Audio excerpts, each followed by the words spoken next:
നമസ്കാരം.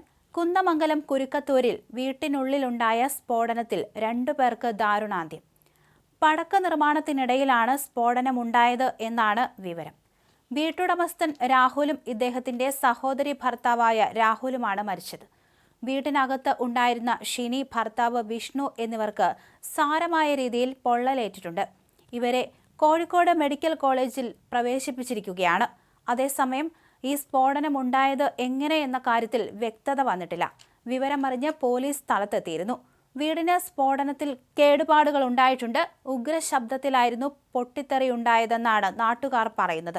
കഴിഞ്ഞ 5 മാസമായി ഇവിടെ വാടകയ്ക്ക് താമസിച്ചു വരികയായിരുന്ന കുടുംബമാണ് അപകടത്തിൽപ്പെട്ടത്. സംഭവ സ്ഥലത്തുനിന്ന് ഓലപ്പടക്കത്തിന്റെ അവശിഷ്ടങ്ങൾ കണ്ടെത്തിയിട്ടുണ്ട്.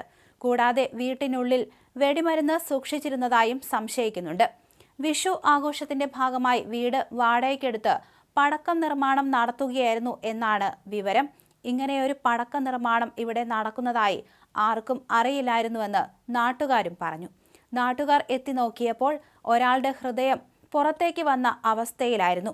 2 കൈകളും ഇല്ലായിരുന്നു. ഇങ്ങനെ ദാരുണമായ ഒരു കാഴ്ചയായിരുന്നു നാട്ടുകാരും കണ്ടത്. സംഭവത്തിൽ കൂടുതൽ അന്വേഷണം നടത്തി വരികയാണെന്ന് പോലീസ് അറിയിച്ചു.